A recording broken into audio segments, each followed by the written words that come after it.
Good morning. It's 9 a.m. and I will call to order the July 15th meeting of the Saline County Board of Commission meeting.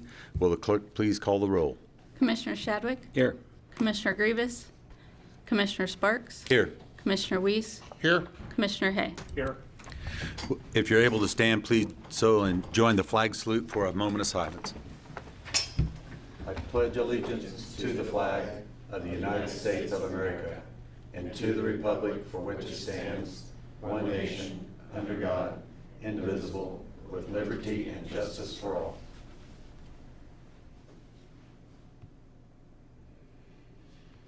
Thank you. At this time, we will move into our citizens input portion of the meeting where members of the public may speak on county government, usually limited to 3 minutes and pertaining to items that will not be discussed on today's agenda. Are there any members of the public who would wish to address the commission? Good morning. Good morning, Commissioners. At the last meeting, Commissioner Weiss referenced the $400,000 in ARPA funds that we received from the county for our early child care initiative. I'm sorry, Christina Small, Salina Area United Way. While we are incredibly grateful for that support, I just wanted to take a moment to clarify how those funds were allocated. Of that $400,000, $75,000 was designated for overhead costs such as staffing and marketing that pertain to the initiative. The remaining $325,000 was directed to our endowment, which is a critical investment in the long-term sustainability of this initiative. That $325,000 has undoubtedly helped us begin to build a foundation for the future. However, those funds aren't currently accessible. As is standard with most endowments, we won't be able to request any spendable income for years. Even when that time comes, the annual distribution will be a small percentage of the total balance and must be approved by the entity that's managing those funds. In short, while this investment is essential for our future, it doesn't address the urgent and immediate need that we face today. As part of our continued partnership, we recently submitted a request for $40,000 to be included in the county's 2026 budget in support of the Early Child Care Initiative. However, after hearing more about the difficult financial decisions the county is facing, we've reduced our request and want to express that we would sincerely appreciate any level of support the Commission is able to provide. Every dollar makes a meaningful difference in meeting the immediate needs of families and child care providers, and we remain committed to working together to strengthen child care access and affordability in Saline County. Thank you. Thank you. Anyone else?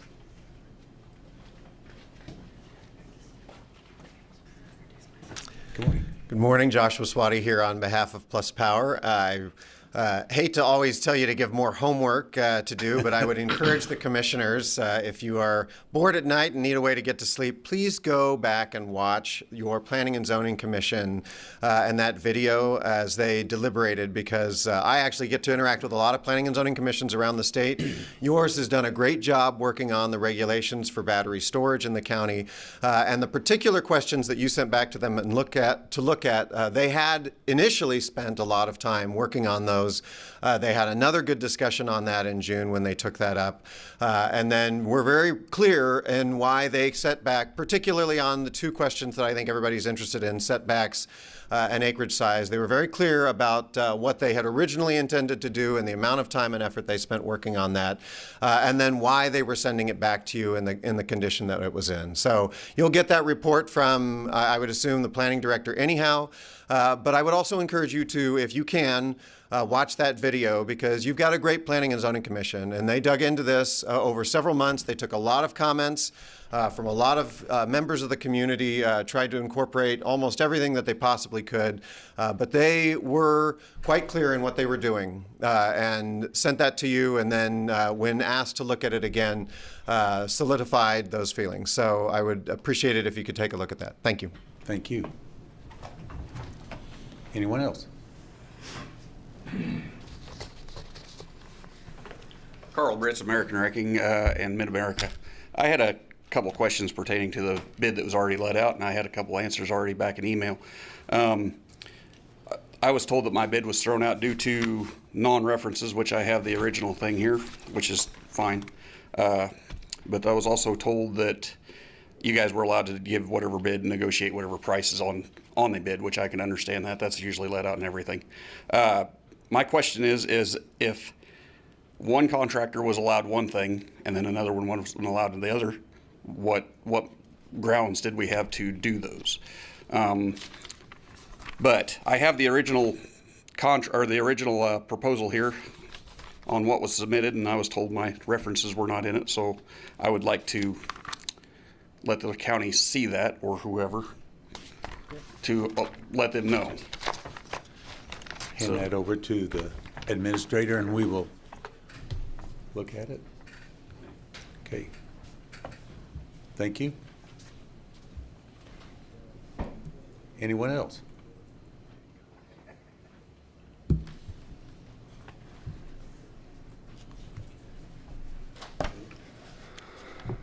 Norman Mantle, Saline, Kansas. We got speeders at sundown there again, late at night. Can we put speed bumps out there? Harvest is over, so that wouldn't interfere with harvest. We need to do less mowing maintenance. We got a budget issue. We're back to the drone issues. These were discussed again at the Fish and Game meeting in Russell. Some years ago, a banker from Ellsworth County flew his hot air balloon over a rancher's property, and it scared his livestock. The rancher went into the bank, and he told that banker, he says, "You fly that thing over my property again, you're violating my airspace." And he says, "I will shoot you down." They said, "Who is that?" "He's an old rancher. You don't mess with him." So we need to keep the budget where it is. We need to be looking at some of our other issues. We got people that are making decisions in the court because he thought he was a douchebag. So we got issues with people that are on jury duty. Now here, do you want to drink your water? I can't pronounce this word. What we're doing, the insecticides we're putting on our product, you're drinking it.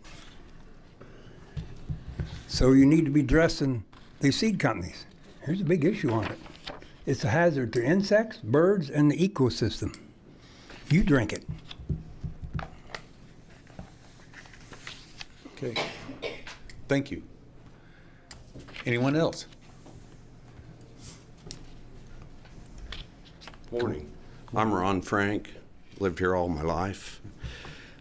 Finally get to talk something because the city, I got a lot going on in town, but I can't ever bring that up. I live in the county. I'm just curious how the procedure was on the jail bid opening. I've been to many lettings, and generally they're all looked at, and generally the lowest bid gets it awarded unless there is a specific reason. And I would be very interested in what that reason was, that the lowest bid that was about $130,000 lower than what bid you elected to take. And then there was a discrepancy of $40,000 in his bid, which in my opinion, and been to very many lettings, that bid would have got thrown out because his bond and his bid did not match. Is that true? Could I defer this to the administrator to answer this? The jail demolition was a request for proposals, not a request for bids. There were no bond requirements for submittal. The bond requirements are for the contract. Okay. So is there a bond request now for this job? Through the chair. Yes, there is a performance bond on the contract that was awarded. Okay, and it's the same as his original bid? Well, I'll defer this to the administrator. It's in the amount of the contract, which was the That he 400. submitted? That he submitted?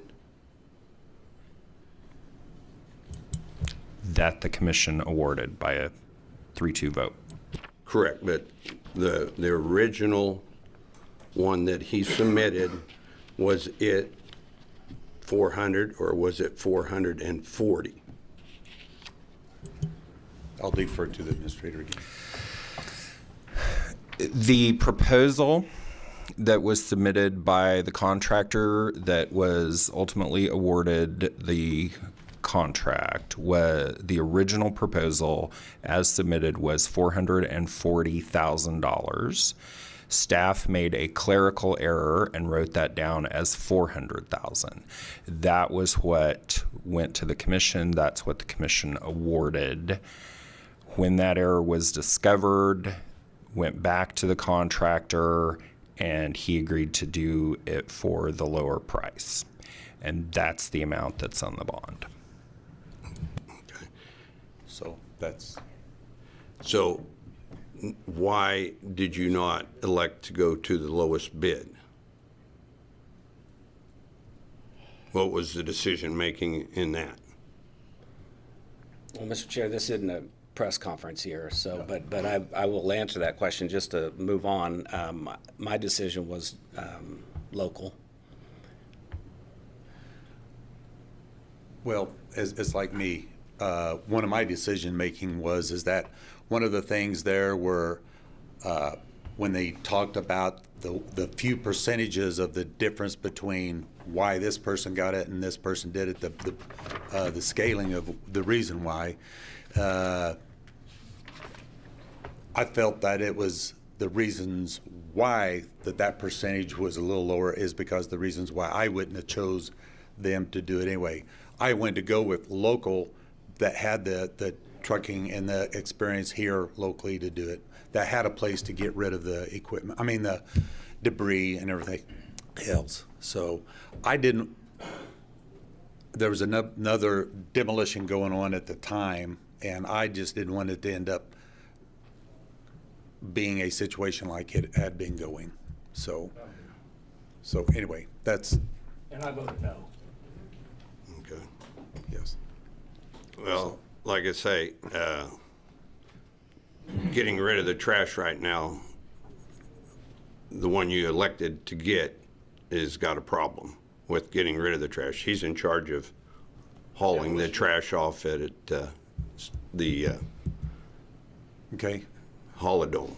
okay, And so that, to me, would be a effect right there, that the getting rid of the material on that job, you just awarded it to the person that you want to tear that down. And you see the procedure of that, how fast that's going. yes, So okay, I'm all for local. Yeah. I'm a local guy, Yeah. and I've always felt. But qualifications of getting something done is a big thing. okay. So, Thank you. any questions for me? No. All right. Thank you. Anyone else?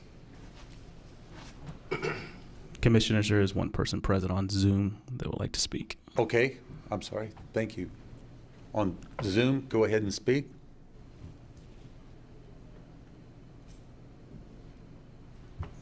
Are you unmuted?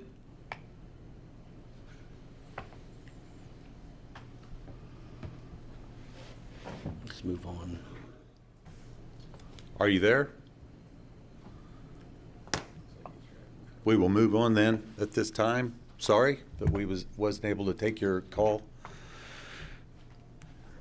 At this time, we will move to our consent agenda, which consists of approval of tax roll adjustments, approval of accounts payable, approval of public forum agenda, approval of payroll, approval of disposition of property, township appointment, Kathleen Smith Smolin, Township Clerk, approve agreement for mediation services.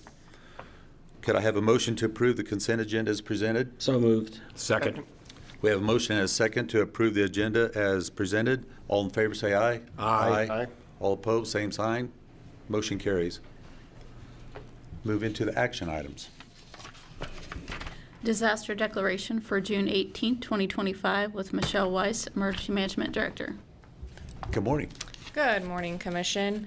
I am here to request a backdated disaster declaration for the flooding that we had on June 18th that did lead to the logjam that is in the Smoky Hill River.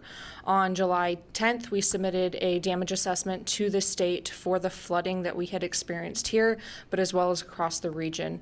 It was advised by our regional coordinator that the next step in the damage assessment process was to get a disaster declaration for that incident. So if it did get moved on through the process of public assistance, that FEMA would have this on record for them. Are there any questions? Michelle, are we looking at any more, since nothing's been done now, are we looking maybe of an extension of that disaster because of maybe more rain coming in or anything like that? So long as it's been declared, if it does continue to compound, it'll be just declared under that initial declaration. So are we working with the city on that at all, or is that just a city problem? So I have done what I am required to do and what I can do for them. We have assisted in some resources and some contacts for them, but for this portion of the channel, it is within the city's boundaries. Okay, thank you. Okay. So this is just to enable the city to maybe reach out for assistance and resources? Yes, sir. Okay. Any other comments by the commission? Any comments by the public? Hearing none, I'll bring it back for a discussion of possible action.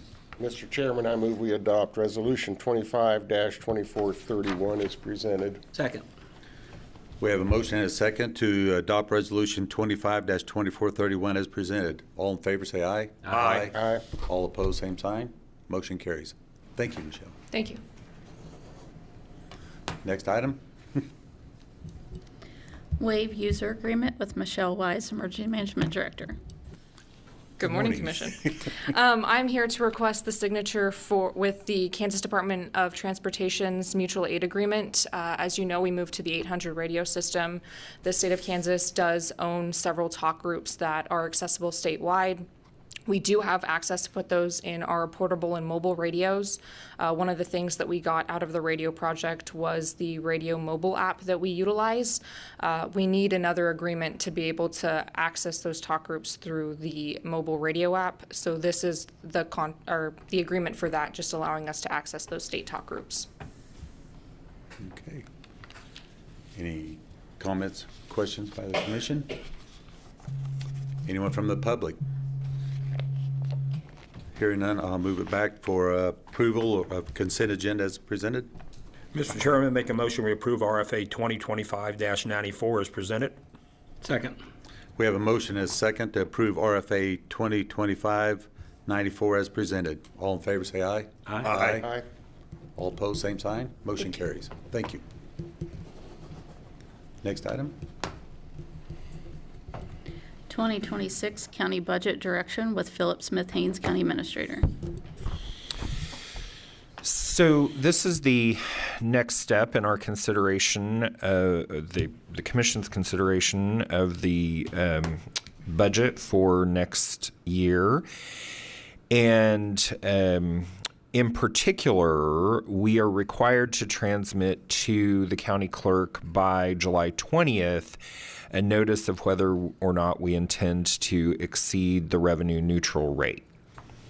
As a reminder, the budget that has been recommended to you by myself does propose to exceed the revenue neutral rate, and it would require a further reduction of $1,858,000 in order to not exceed the revenue neutral rate. So the request really in front of the commission today is to approve and authorize the chair to sign the notice that we will be exceeding the revenue neutral rate so that we may transmit that to the county clerk by this Friday. However, one of the conversations that's maybe instructive to you as you decide whether or not you want to exceed the revenue neutral rate is whether you wish to sustain any appeals that departments have brought that were things that I did not recommend, and they're appealing to you to get those included in the budget. So there are two folks who would like to address the commission today by way of appealing the county administrator's recommendation. That is the county clerk on behalf of the elections office and her request for an additional position, and the human resources director by way of her request for an additional position in the payroll area. And so following their comments, I do have information. I did calculate what mill levy impacts would be if you approve one or both of those, or of course you could direct staff to trim somewhere else to accommodate those requests. You don't necessarily need to make a decision on the appeals today. You can take those under advisement as to whether you want to actually authorize the positions. But today we do need to decide on what revenue neutral rate or what proposed mill rate we would want to transmit to the clerk if we decide to exceed the revenue neutral rate. So with that, I will stop talking and let the folks present their appeals. Philip, before we get that far, then, you just said that we make the decision if we're going to exceed or not. That can still be changed before is it the 20, before August? We can actually change. Yeah, so since we're exceeding, well, the state changed the law this year. So it used to be that if you were exceeding, you had until October 1 to adopt a budget. If you were not exceeding, you had to do it by August 25th. This year, they aligned all those dates. So we have until October 1st to actually adopt a budget. The proposed date is September 9th for final consideration, public hearing. You can always go down. You can't go up. So whatever number we give to Jamie after the conclusion of today, that's the ceiling, but there's no floor. Good. So one of the things that that's still sort of out there in the ether, we've gotten word from our consultants that our health insurance is probably going to come down for 26. We don't know an exact dollar amount yet. So that could come down. You could make decisions to do other reductions somewhere else in the budget. So that number can always come down. It just can't go above whatever we transmit to Jamie so that she gets out to the public, and that's the notice. Okay. Who wants to go first? Good morning, Commissioners. Morning. I do appreciate the difficult decisions that you face as you walk through the 2026 budget, and I thank you for this opportunity to make this request. I'm here today to respectfully request the approval of a payroll support position. Hopefully, you had an opportunity to look at the first request that included the salary estimate, benefit estimates, and then a few startup costs like a desk, chair, computer, those types of things. I won't go further into those, but I do just want to stress that this is a need. It's not a nice-to-have position. We need it for day-to-day operations, mandated reporting, annual responsibilities, growing burdens on existing staff, succession planning, and to ensure smooth operations for illnesses or absences. Everyone sees their paychecks, but they don't see all the things that occur before and after their paychecks hit their bank accounts.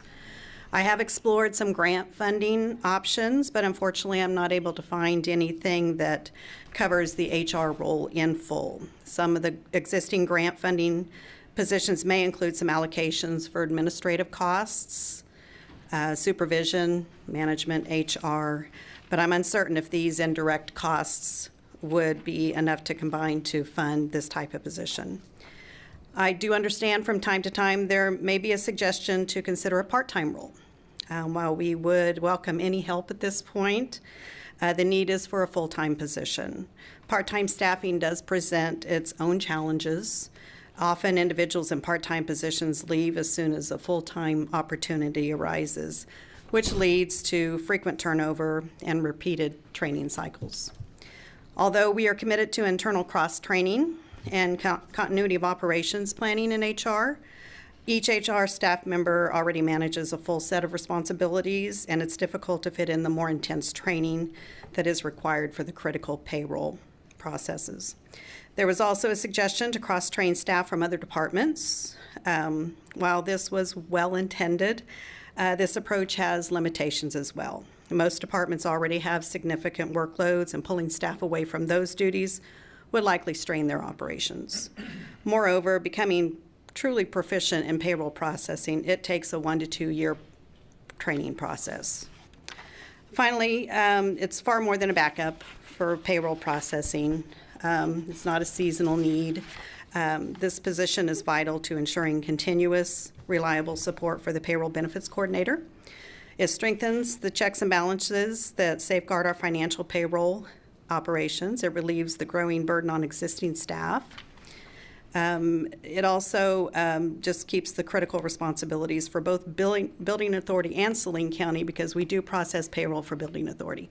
While they have less employees, it's still the same processes that we go through. So we actually run 2 payrolls each period. So in closing, if full funding is not approved for 2026, I do respectfully ask for your consideration in the following alternatives. Number 1, mid-year funding in 2026 if vacancies in other departments frees up some salary dollars due to unfilled positions, efficiencies, or legislative changes where the need to replace isn't as critical. Mid-year funding in 2026 using accumulated salary savings from turnover in other departments. That typically occurs if a higher salaried person leaves and they are replaced with a lower salaried employee. Prioritize and set aside funding early in the 2027 budget process to ensure the position can be funded then, or any combination of these alternatives. I do thank you for your time, and I'm happy to answer any questions. I want to thank you for your proposal and what you put in the art literature for today, because it was very informative. And I do have copies if you would like what I went through today. Okay, thank you. Thank you. Any other? Do you have something? All right. Okay. Okay, next. Okay. So, good morning. I understand and want to give kudos because I know the budget process is very difficult, a lot of hard decisions that both Phil has to make as well as the commission. But I want to kind of give you a little bit of history in our office. In 2011, we did have 6 people in our office. We were obviously under budget constraints and under a hiring freeze, so we had someone who retired, and we were not allowed to fill that position at that time. Obviously, 14 years later, the demands both on the clerk side and the election side have increased tremendously. And I did do some comparison. I looked at Reno County, who's very similar in size as far as voter registration population. They have 6 people within their office. So they have 3 that are just designated to elections and then 3 on the clerk side. And our elections have become, the administration has become very highly technical and complex. We hire, train, and staff 150 election workers every election. We also work with approximately 250 pieces of machinery that we have to track every time they are touched, every time they are deployed, every time we do anything with them, all the LNA testing, all of the public tests, the deployment to places. We have to have a signed chain of custody on each one of those pieces of equipment. And so the amount of work that we have to do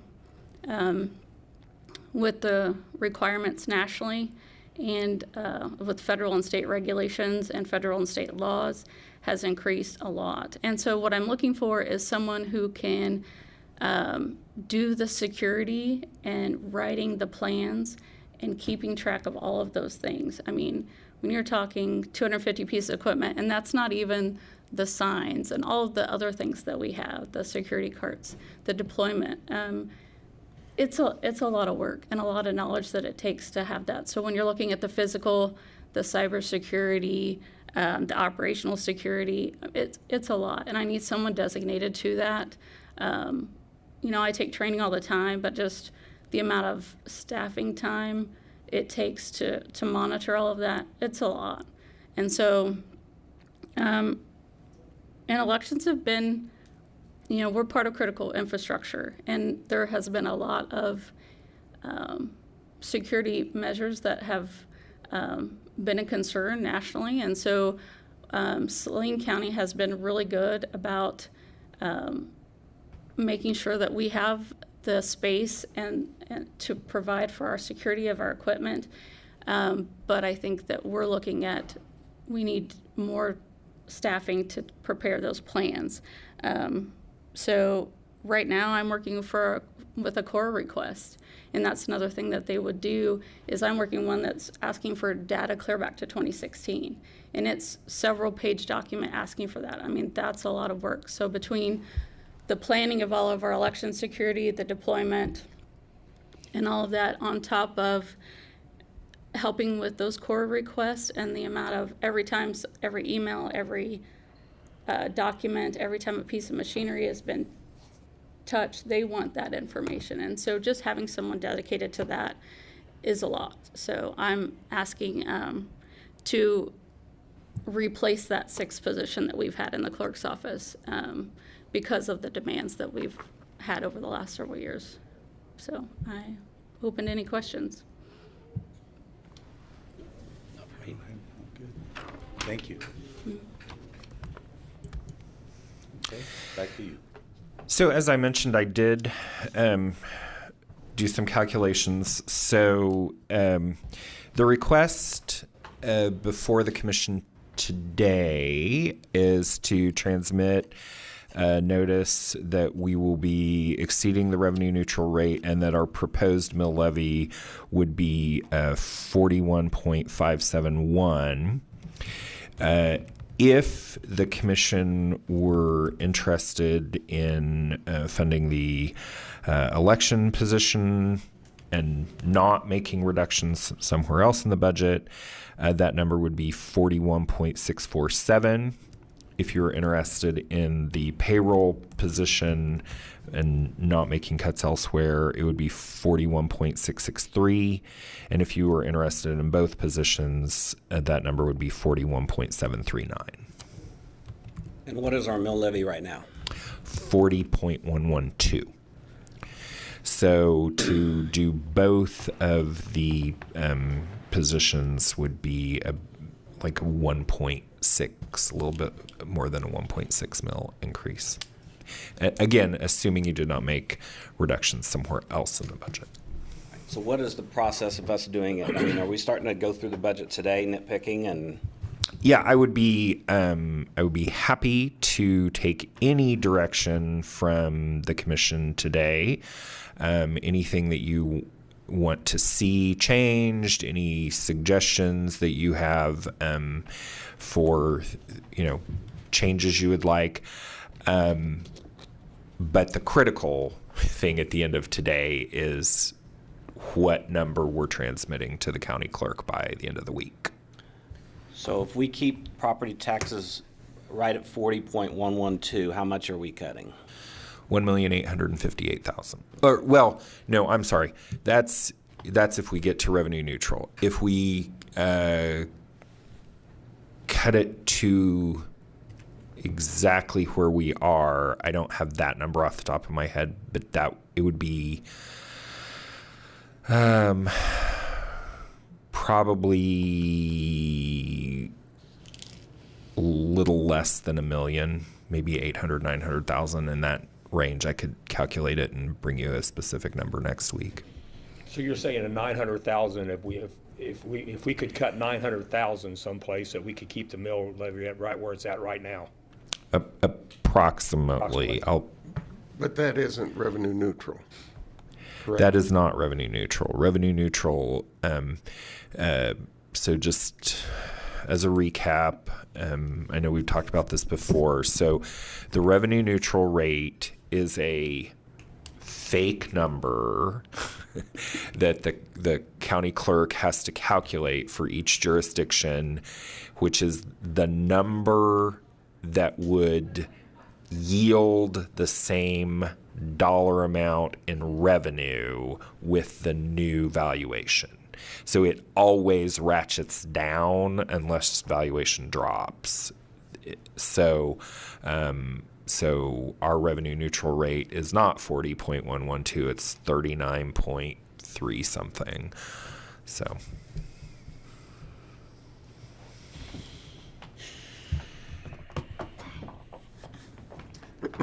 And we will have opportunities to adjust.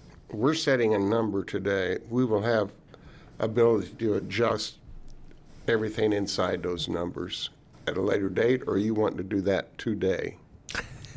No, certainly not expecting you to do that today. As Commissioner Hay, we discussed earlier, you can always go down. Whatever number you set today, you can't go above, but you can always go down. What is the negative side of, let's just sit back and say that we put both of these positions in there and all this, and it was at that 41.739, and we set that as our top end number right today.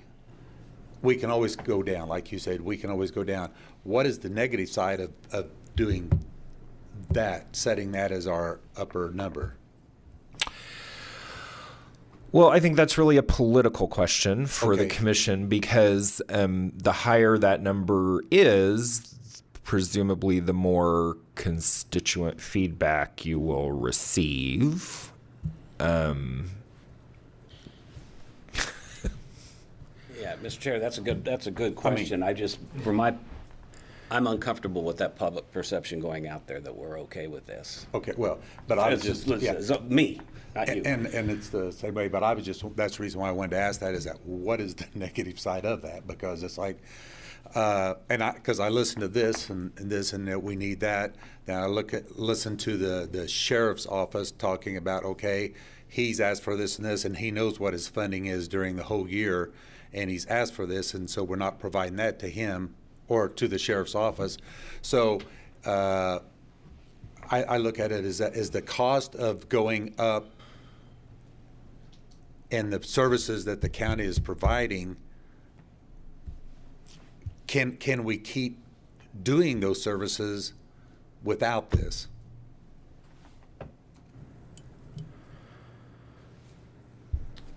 Somebody wants a direction from me. I'm looking at $800,000 worth of cuts. Okay. But anyway, yeah. As far as the two appeals that came today, did the administration look countywide at staffing and weigh the importance of these two positions versus positions that we currently have? The benefit to the county, without getting into specifics?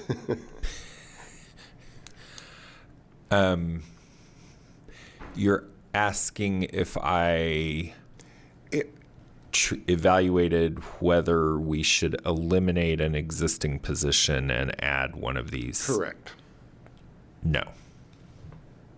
I did not consider elimination of any existing positions. You know,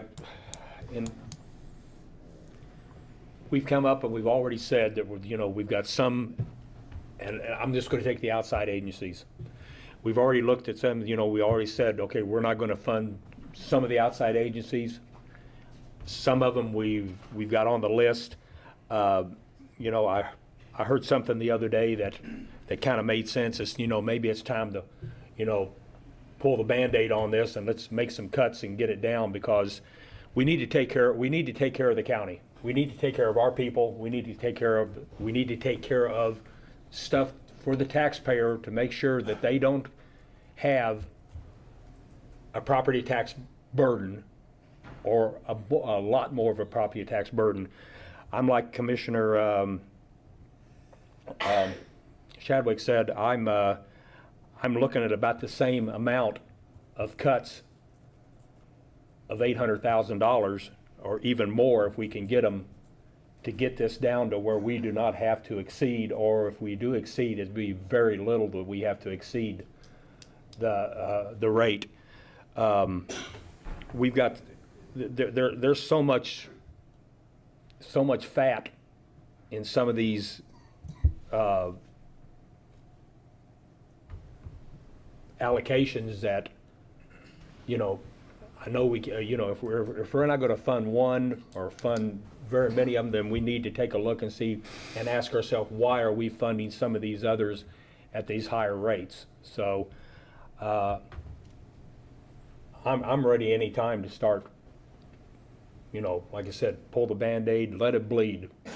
Let's go ahead and see what we can get cut out of this, and make it easy on us. Well, I know Commissioner Weiss and I have all said the last couple of years that, we want the outside agencies to present last, because we've got to fund government first. We've got to fund what the taxpayers expect of us, and if there's any money left over, we can look at that. There's no money left over this year, so I think it's different than in the past, and it's just going to be tough. But if we get to 800,000, some of it's coming from the outside agencies.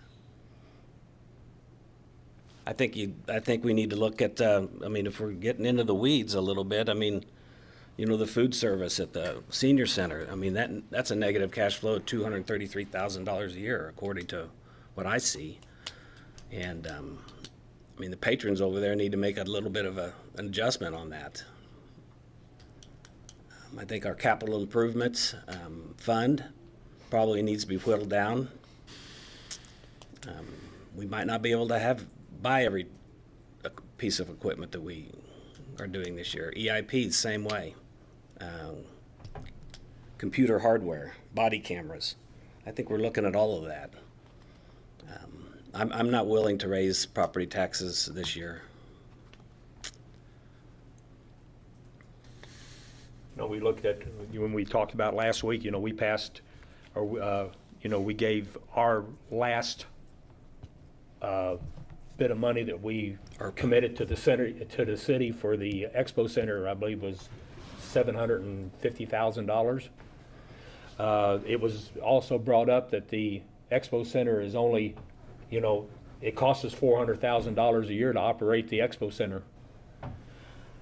There's just a few places that something's got to give. We've got to buckle down, and it's going to be hard. And we're going to have people that's not going to like us very well, but we got to do what's right.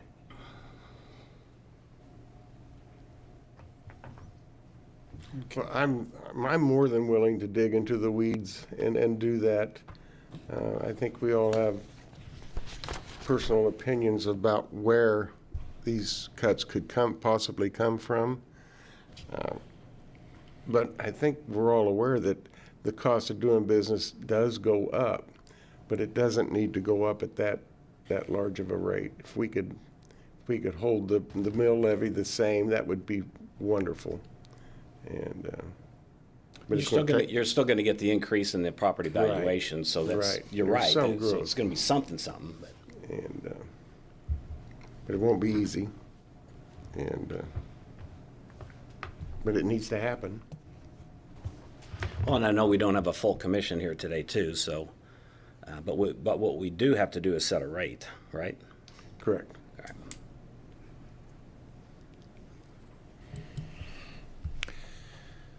Okay. So I think what I'm hearing is that you want to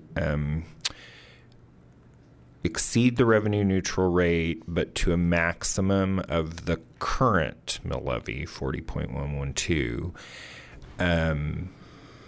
And then you would like me to come back with a list of proposed reductions that gets us to that point. Is that kind of I'm okay with that. I mean, unless my fellow commissioners have more specific. I things know to that look when, at. when we go through the budget, it's always with the best intent to get this just as whittled down as far as we can. And the hard decision of making those cuts, somebody's impacted. I think it might be a little utopia to set that as our figure, but I would like to get there. But without us getting together and agreeing to that, I hate to tie our hands to that rate. So would Because it you be- can always go down, right? Right. Okay. I mean, But with the intention that this is where we want to get, but let's set it here to make sure once we get into the weeds, we can do the whittling and get it there. Right.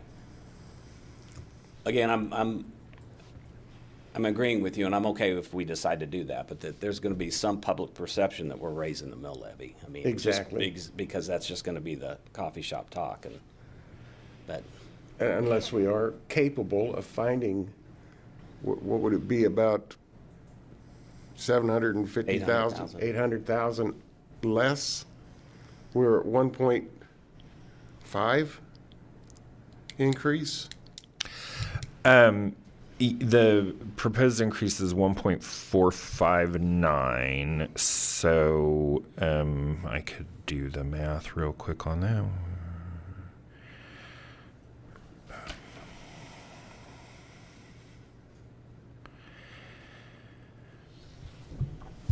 So I was optimistic with my $800,000 to $900,000 estimate. It's $1,059,859.91 to get Is what we'd have to cut from the current proposal to get to 40.112 mils, which is the current mill rate.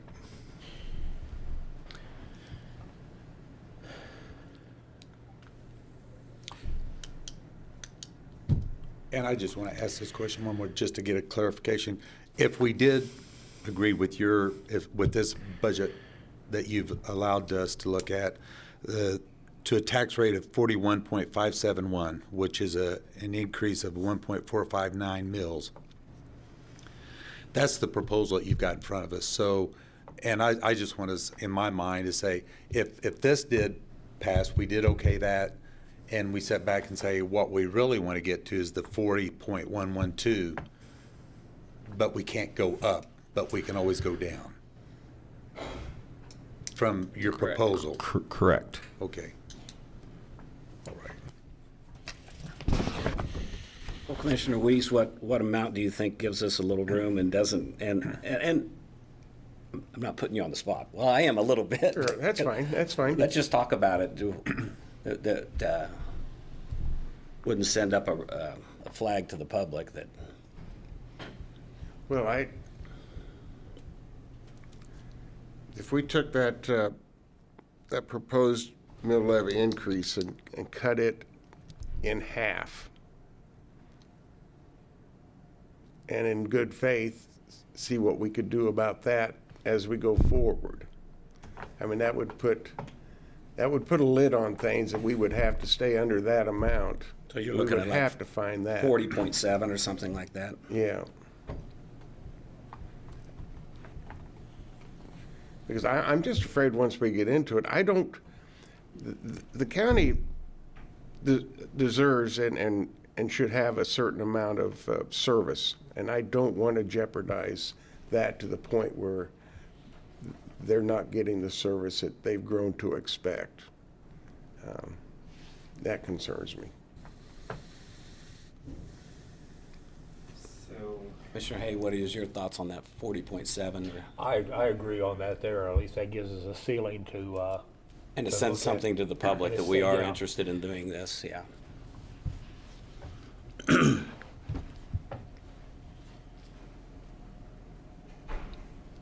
Is that direction?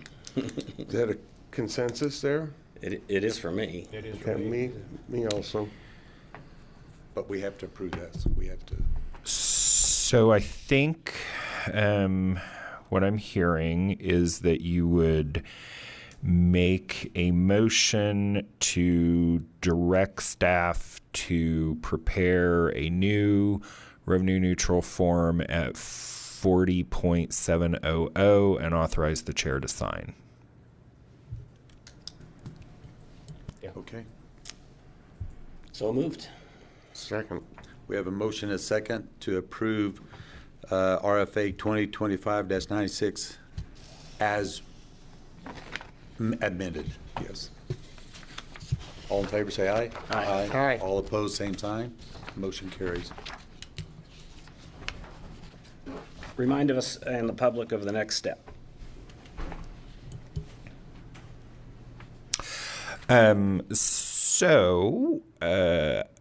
Sounds like I'll be bringing you something next Tuesday to start the conversation on what those reductions might look like. So the next step globally would be we'll transmit the R&R notice to Jamie, and then she compiles all of those from all the different taxing entities and sends out the notice to the public with the information about the public hearings for all the various jurisdictions. And like I said, we're slating September 9th as the date for our hearing, and so we'll work between now and then to whittle the number down to where you want it. Would it not be advantageous to have a work session where each of us can give our own personal opinions of certain items, and which would help you before you go to all that work and we want to go a different way? Certainly, that direction is always helpful. I wrote down a few thoughts that commissioners mentioned this morning as potential places to start. But yes, if you all wanted to have another meeting, a special meeting, just specifically to discuss budget matters, my understanding is that Commissioner Grievous is back at the end of this week. But perhaps, I mean, we could always have an extended conversation next Tuesday, or perhaps, maybe Wednesday or Thursday of next week, we could schedule something if folks' calendars. Okay with that, sure. Yeah, or an hour before our regular meeting, we talk specifically budget. 8 o'clock Tuesday morning. Do a special meeting at 8 o'clock on I like that. Tuesday. We're all here. Okay. Yeah. All right. We could do that. That's on the 22nd. Yep. Yes.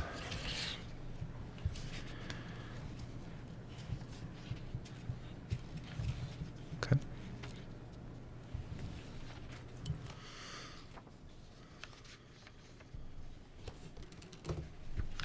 All right.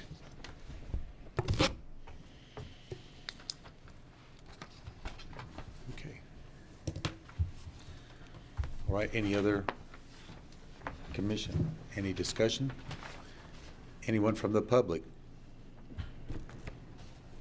Didn't we already vote on it? I don't think we voted on that yet. Or did we? Yes. I don't think we took public comment. Did we vote? Did they vote? Oh, Yeah, that's okay. what I was going to say. You've already voted, so Okay. we can't comment on the previous action, so it's closed. Yeah, it's closed. No public comment was taken. I apologize. That's fine, Roger. No. I goof up too. I messed up again. I'm sorry. No. We all did. Yeah. We all did. Yeah, we all do. You're up. Yeah. Sorry. Thank you, Norm. Okay. Next item. Special district budgets for 2026 with Philip Smith Haynes, County Administrator. So I decided to put this on the agenda separately from the county budget because I think sometimes we don't give the special districts enough attention during the budget process. So as with the county, 6 of the 7 fire districts are proposed to exceed the revenue neutral rate. I'll just go through those briefly. Fire District 1, their budget is not going up at all, but just the way the math works, they have lower carryover cash, and their valuation did not go up sufficiently to cover that, so they'll be required to exceed the revenue neutral rate, even though they're not increasing their budget. Districts 3 and 5 have increased budgets of $14,000 and $15,903 respectively. Those are related to lease payments. As folks are aware, District 3 is in the process of building a new station, and so they need to budget for that. District 5, we entered into a couple leases for them in 23, and so their lease amounts were actually over budget last year. So they're making those adjustments. So that's the reason for those two. District 4 is just our contract with the city. It's proposed to go up by about $5,000. Well, actually, exactly $5,000. And then districts 2 and 7 have very small increases, $1,663 and $2,037 respectively. But since they are increases, they will exceed the revenue neutral rate. So that is the request for the 6 fire districts.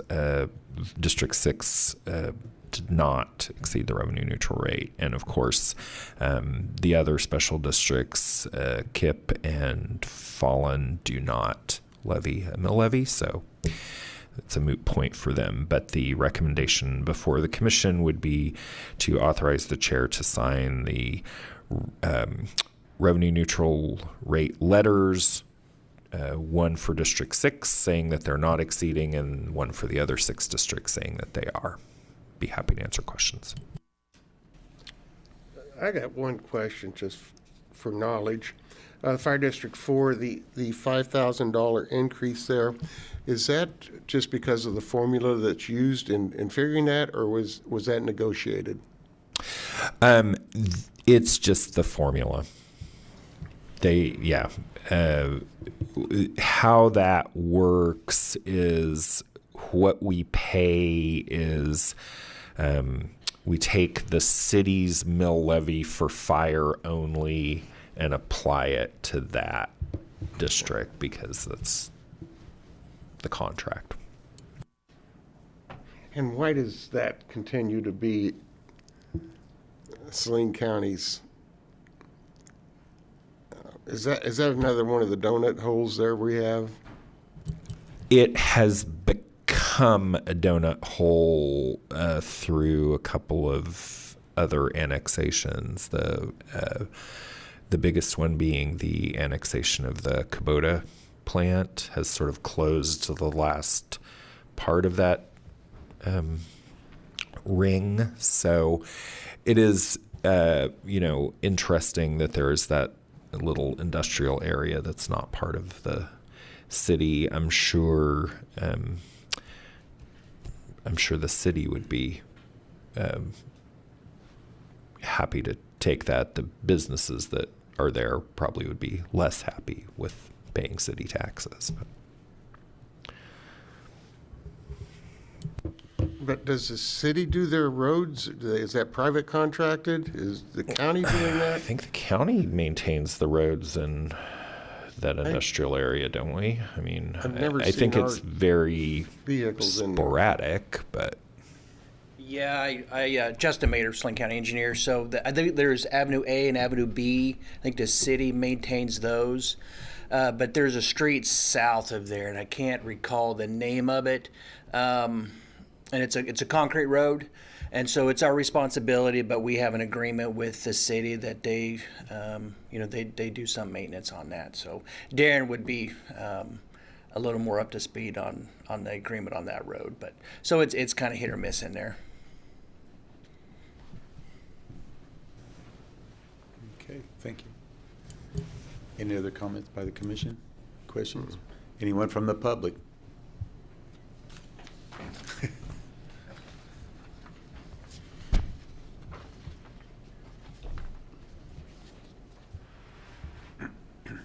Norman Mount Salina. How many of you were on the commission when we were having town hall meetings for the new jail? Yeah. Do you remember what Jeff said? He was the supervisor of the company that overseen the construction of the new jail. He said, as our population increases, global problems increases, so do our problems increase. He said it's a global problem, overpopulation. Until we start reducing the population in the globe, we're going to continue to have these problems. And they are reducing the population in the globe. China has a policy. But what does that have to do with the special district budgets? I'm backing up. Okay. So you want me to wait till the other meeting? I can do that. What other meeting? The next commission meeting. Okay. Yeah, please. Thank you. Okay. Mr. Chairman, I move we approve RFA 2025-97 as presented. Second. We have a motion and a second to approve RFA 2025-97 as presented. All in favor say aye. Aye. Aye. All opposed, same sign. Motion carries. Next item. Emergency Management Quarterly Update with Michelle Wise, Emergency Management Director. Good morning again. Good morning again.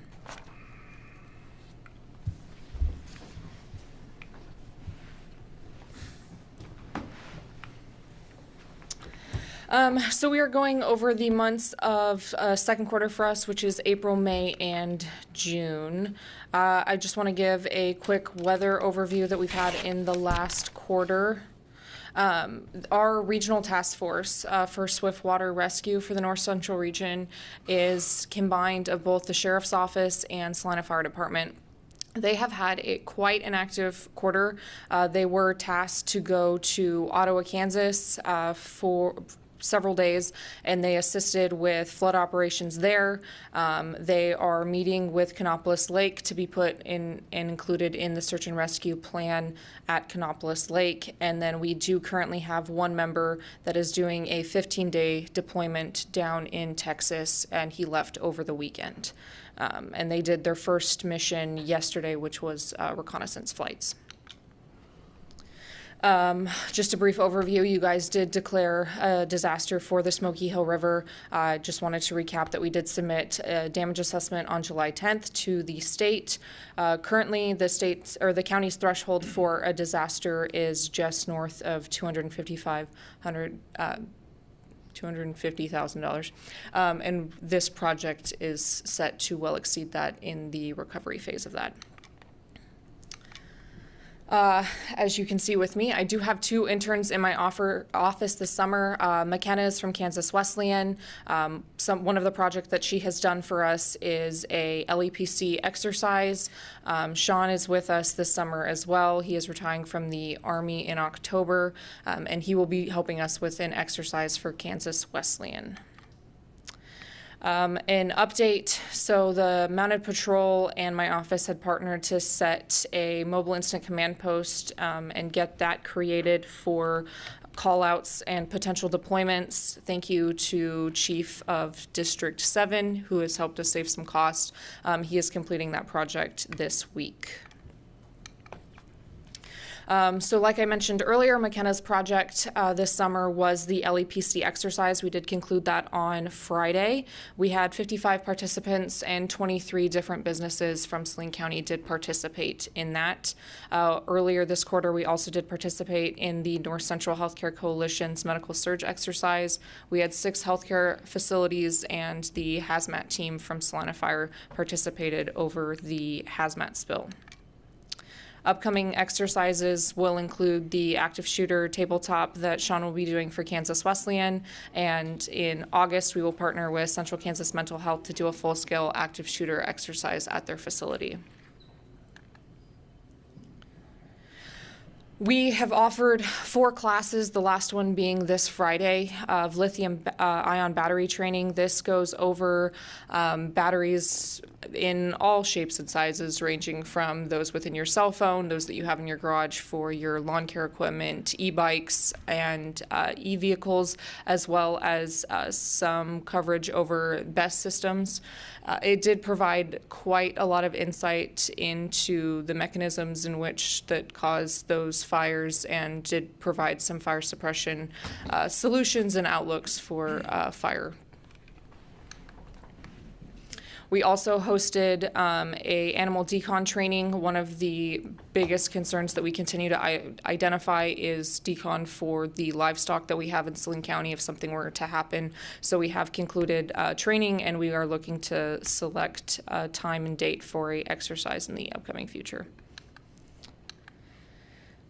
In September, on September 30th, we will be hosting a business continuity workshop. This will be going over with businesses, going over how they will recover if an incident was to take place. How are they filing insurance? How are they ensuring that they're continuing to do payroll? Do they have agreements with Evergy, or are they aware if there's critical infrastructure there? I will be speaking on continuity of operations planning, and then Marilyn with HR is actually going to speak on some of the best practices that they have done in their office to ensure that payroll and things like that are continued if there is a business disruption. Right now we have 3 rural fire grants in the work. District 2 is looking for bunker gear. They have 2 additional volunteers that have joined their district. They have a new program where they take high school students and then transfer them over once they become 18 as full-fledged volunteers. District 6 is looking for headsets for their fire apparatus for additional radio communication, and across all rural fire districts, they are looking for AED grants to be compatible with the systems that are on the ambulances that this city of Salina uses. Last quarter, we are down 2 med calls and down 8 fire calls overall. Are there any questions? Thank you. Thank you. Oh, hey, I'm sorry. Nope, you're One good. question. Can you tell me where you had that training at the facility? On Friday? Well, I mean, you had all those different layers of chairs and. That was a Wesleyan. Oh, yes, that was Is at that Kansas Wesleyan? Wesleyan. Oh, okay. My old classroom. Oh, well, thank you. I'm sorry. I know it's that. I'm thinking it didn't look familiar. Thank you. Next item. Thank you. Engineering quarterly report Didn't with have to Justin bother Mader, with Road that. and Bridge Engineer. Good morning, Commissioners. Good morning. So this is my update between April and today. So we've had a pretty busy quarter. So I'll just start with the accomplishments that we've had. So the Waterwell Road Bridge project, which is just east of Gypsum Valley. The bridge is complete, the grading's done, we got it open up to traffic, and hopefully early next week, we'll get the seeding completed on that one, and we'll have that one wrapped up. We also completed our 2024 pipelining project. So that was had a total cost of $559,827.93. And as far as the design projects, we have completed our next round of our reinforced concrete box construction project. And so we've got that out for bid with a bid opening on July 29th. We also completed our next pipelining project. And so that one's out for bid, and actually I'm going to hustle back to the office and open up bids at 11 o'clock today. So we'll see what that brings in, and I'll be back with the bid award shortly. Next, Darren asked me to design a magnesium chloride concrete containment structure. And so what we have is out there at the yard, we've got 2 tanks of magnesium chloride, and that is a product we use to pre-treat our salt in the wintertime. Right now, those tanks are just kind of set out in the open. If there's a breach in those tanks, it's gonna leak. Now, the magnesium chloride is not hazardous, but we feel like it's a good idea to put those in a containment structure. So I designed a project for that and put that out for bid, and we'll have a bid opening on August 5th for that. We did approve our 3 of our asphalt maintenance programs for this year. So for our asphalt overlay, APAC Kansas was a low bid for $863,129. Circle C was a low bid on our chip seal program for a total bid of $1,715,000 and some change. And our crack seal program was awarded to Pavement Pros for $83,345. And then finally, the Ohio Street Improvement Project, and so that's to improve from Minner Road up to Waterwell Road. We did get the design complete on that and get it ready for bid. However, if you recall, we decided to push that project back. KDOT has that project on K4 where they're building a bridge, and a lot of the local traffic are cutting up Ohio Street so they don't have to deal with the traffic control at Old 81 and K4. And so a lot of people are using Ohio Street, and we figured let's not cause any more anguish to their life and close that road for a construction. So we're going to wait to the end of the year to put that out for bid. So next I'll move on to our plans. Here we have brought up the current map. That pointer doesn't work very good on that. So I'll start off with our reinforced concrete box construction projects that I mentioned. We've got design and out for bid right now. So we got 6 sites around the county, and we're really looking probably for it's going to be a late 2025, early 2026 before the first one of those projects really starts construction on that. So, but we usually have pretty good competition as far as bids on that and get pretty good prices. Next is our Schipper Road Reinforced Concrete Box and Simpson Road Improvement Project. That's kind of the brown rectangle on your map. Reese Construction was awarded this contract for $309,501.60. This project does have $200,000 of ARPA reimbursements with this. Right now, the contractor's up to removing trees along Simpson. There's quite a few trees to be removed, and they've been working on that for a while.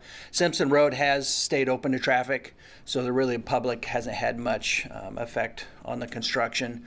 But talking to the contractor, they're looking at working on the bridge project, the bridge that's on that site, around the middle to end of August.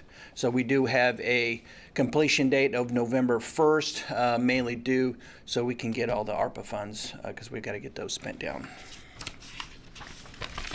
Moving on, I briefly talked about the Waterwell Road Bridge Replacement Project, so I will skip over that.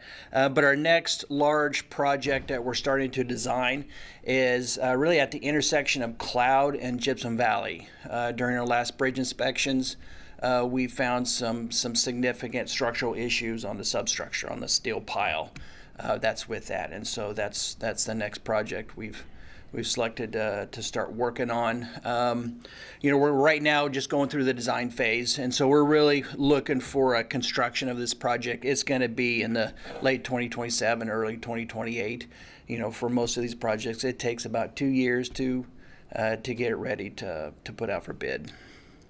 Then we have our next round of our pipelining projects. If you look at the map, that's the kind of the green circle with a star in them. We've got 16 pipe locations scheduled for this. And like I said, I'm going to hustle back to the office and open those bids up. For our asphalt maintenance, we've got our for asphalt overlay. It's going to be on Burma Road from Smolin to Sandlisburg. It's a black line on the map. We are going to make some improvements to the horizontal curves at Sandlisburg. There's a correction curve right through there, and so we'll try to make that to where it's a little safer curve to traverse around. Like I said earlier, APAC Kansas was a low bid at $863,129.90.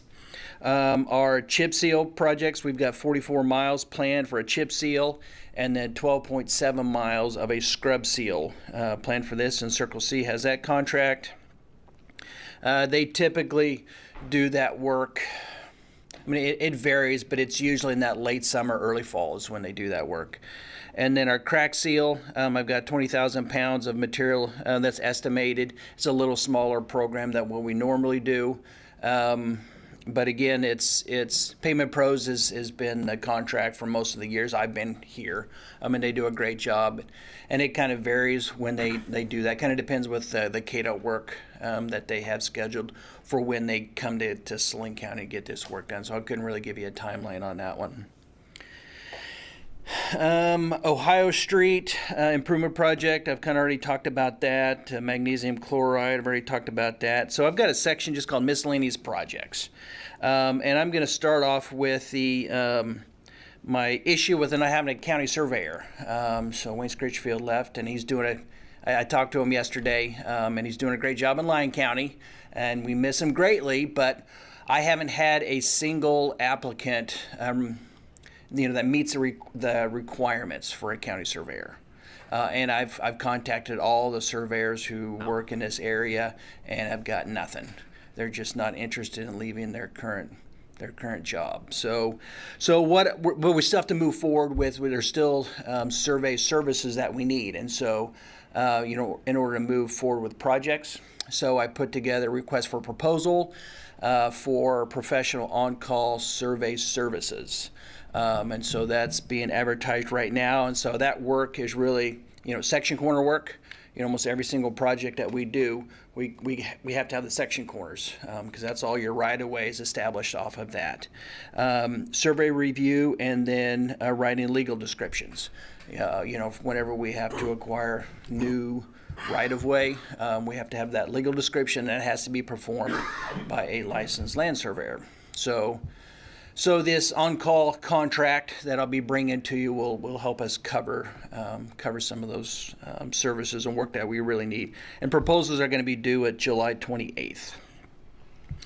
Next is the Schilling Road east of Ohio Street. We had a meeting with the city of Saline to talk about cost share on that project, and the city was willing to share in the cost of dust control to see how it works. And so I was very happy to get that information from the city. And so then, the next step is to trying to get it scheduled. And there's some logistics that we have to really deal with. And one is mainly just being it's a dead end road. It's the only access to the sand plant. And so, we either have to do it one at a time or one lane at a time, or we got to close the road, do it all at one time. And so there is a cure period. You got to put it down, and you got to let it cure, and you got to keep traffic off of it. And so we decided we're going to try to schedule this for a Saturday afternoon when the sand plant isn't operating. So they can get in there and, literally the truck that shows up with the mag chloride, they drive down one side, spray it, drive down the other side, spray it, and they're out. And do you do the whole stretch? We don't have to do the whole stretch. No, it's just that right. West half mile. Gotcha. It's just that west half mile. And you said cost share with the city. Yes. Only two in that cost share? Yes. Yes. There's where I got a problem with. We still go back, and there was a use permit on that, and the place or the sand pit was responsible for some dust control. Why aren't they helping with the cost share between the city and the county on dust control when the continuous use permit said that they would provide dust control? So the CUP stated they'll provide dust control. It didn't state really what section of road and really what dust control was. And so therefore there was then an agreement between Saline County and Johnson Sand. that better define that. And the area, though, that they were responsible to provide dust control was on the east half of that mile. Where here, we're talking about the west half of the mile. But the east half, there's nothing there on the east half. Correct. And that's why, and we're not doing dust control, but that's the agreement. That's the agreement that was agreed upon. Is there a speed limit on that road? Yes. I didn't see one yesterday. I think there is. I don't think there is. Let me rephrase my response. I don't know. I was thinking that there was, And but when I drove maybe down it there's yesterday, not. I just remembered as I was thinking getting it was back out, I 40. said, I don't think I saw a speed limit sign, and maybe that would help a little bit. I'll with check this. into that, and we talked about that. That was brought up with when we met with the city, about can we just lower the speed limit and really help with dust control. But when you're dealing with semis, It's nothing for me. it's not going to do anything. I just wondered. I'm curious now. I guess maybe I always assumed, but I was going to check. I'll check in on that. Can a CUP be revisited? I mean, is there a time limit on? I mean, I know that it's the second one that they've had in that area. I mean, this just doesn't make sense. That is outside my area of expertise. Might be a Montoya question. Yeah, I mean, like I said, it's a shame that the city and the county has to be responsible for something that they have no control over, but Johnson Sand does. Yeah, and right now we're just going to give this dust control a try. This is not something that we're thinking we're going to do this multiple times a year, and every year, after that, we're just going to try it this one time and see how it works. Hey, is that going to be bid, or do we have a cost figure on that? We've got a quote. It's really, there's only one company that's anywhere close. That's Scottwood Industries. So we just got a quote from that company for, was it $6,500, somewhere around there? Which is a 50-50 split? Yes.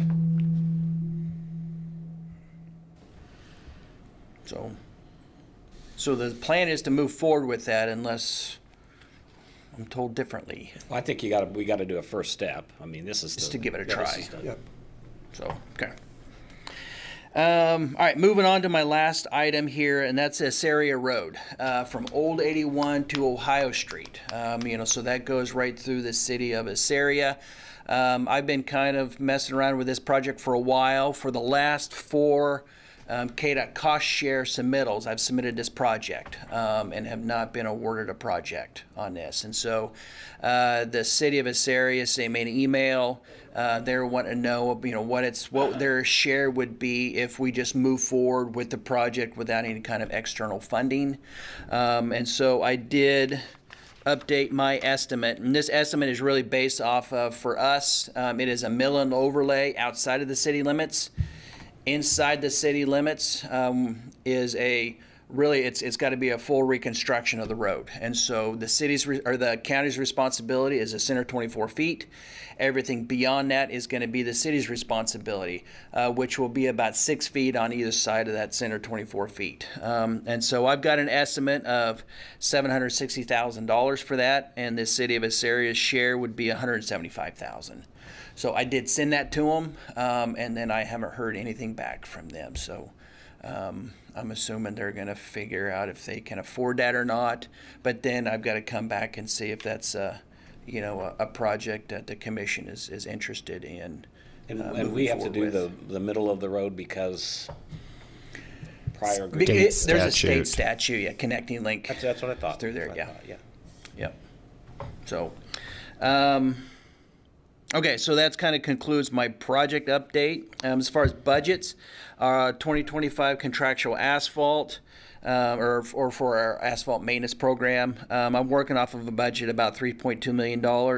That's coming from $2.6 million from our budget contractual asphalt budget line item. I've got $202,281 from our federal fund exchange program that we're getting, and I've got an extra $100,000 coming out of the 127 account to cover for just the cost of the program, and then I've got $250,000 coming out of our landfill impact fund, and that covers the cost of the program. Right now, if you just look at the bids, I've got a bid total cost of $2,861,000 and some change, and that's going to leave about $290,000 left over in that budget line item, because we always try to leave a couple $100,000 in that line item for a cash carryover. And so that's why there's always a little bit left over on that. Our 124 account, which we refer to as 1 mil, but however, right now it is it's just funded at $500,000. We've got an unencumbered balance of a little over $2.5 million. Our special bridge construction, which is our 2 mil, has a unencumbered balance of a little over $1.5 million, and so that's our reinforced concrete boxes, our hot slabs, pipelining, pipe purchases, anything kind of drainage structures wise. Our 127 account, which is a special highway improvement, has a little over $2.8 million. And then finally, our landfill impact fund has a balance of $853,655. So, questions? Thank you. Okay. Thank you. Thanks. Next item. Quarterly budget update with Philip Smith Haynes, County Administrator.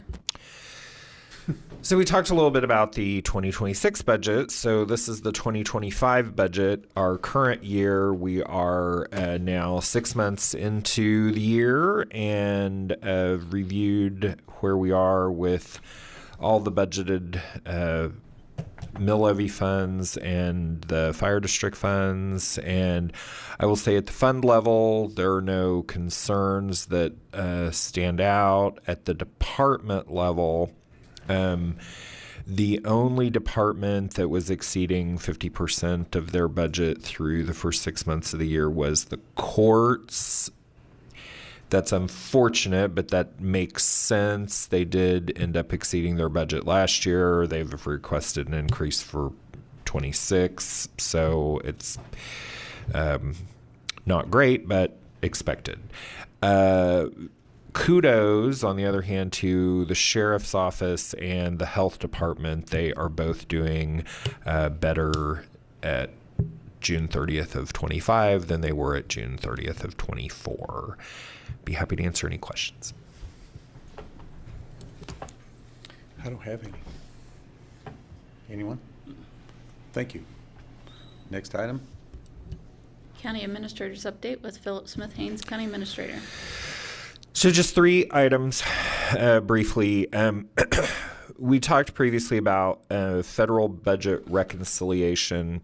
That is what became known as the One Big Beautiful Bill Act that recently passed through both houses of Congress and was signed by the president on July 4th. There are folks who have concerns about some of the things that, some of the reductions to Medicaid and SNAP and other programs. But I will say from the county government standpoint, we got 2 wins in that. The first being, it's 2 things that didn't happen that were talked about and didn't happen. The first being there was discussion about stripping the tax-free status from municipal bonds. That did not get included, so we still have the ability to do municipal bonds for, say, the health department next year. And the other one that was discussed and actually was in the House version of the bill but got stripped out in the Senate was preemption of state and local regulations on artificial intelligence. And of course, we have an AI policy here in the county. So happy to see that that preemption got stripped out of the One Big Beautiful Bill. So that's federal budget reconciliation. That's just like we have a 25 budget and a 26 budget. That's really the Fed's 25 budget, and now they're talking about the 26 budget. And So that process, one of the concerns there has been that the administration proposed significant reductions to the Essential Air Service program, and I mentioned that previously, that has the potential to impact overnight maintenance here in Salina, that of course we contributed towards getting that. The House Transportation Committee recommendation is to fully fund the Essential Air Service program. So that is good news on that. And the last item that I wanted to mention today, we actually talked about earlier during public comment, and that is the commission is already aware of this, but I wanted to disclose publicly that there was a clerical error made on the proposals for the jail demolition, that the top rated firm, the one that the commission ultimately voted to award the contract to, their proposal was actually $40,000 more than what was on the agenda item that came to you. Simply wrote down the number wrong, wrote 400 instead of 440, but the firm did agree to do it for that lower number, and county councilor said that is perfectly within the rules with a proposal process. So that is all I have for today, and I'd be happy to answer questions about any of those. Nope. I'm good. Thank you. Next item. Commissioners' comments? I don't really have any. Okay. Seeing none. Next item. Announcements? I don't have any announcements. Everything's going good. Next item. Staff would request that the commission recess into executive session under the non-elected personnel exception to the Kansas Open Meetings Act to discuss a department head performance evaluation for 8 minutes and reconvene in this room at 10:40 a.m. Moved. Second. We have a motion and a second to recess executive session under non-elected personnel exception to the Kansas Open Meetings Act to discuss department head for 8 minutes and reconvene at 10:48. All in favor, say aye. Aye. Aye. All opposed, same time. Motion carries.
Okay, we're back in regular session. No action required or taken, so I will just move for Adjournment. Adjournment? So moved. Second? We have a motion and a second for adjournment. All in favor say aye. Aye. All Aye. opposed, same sign. Motion carries.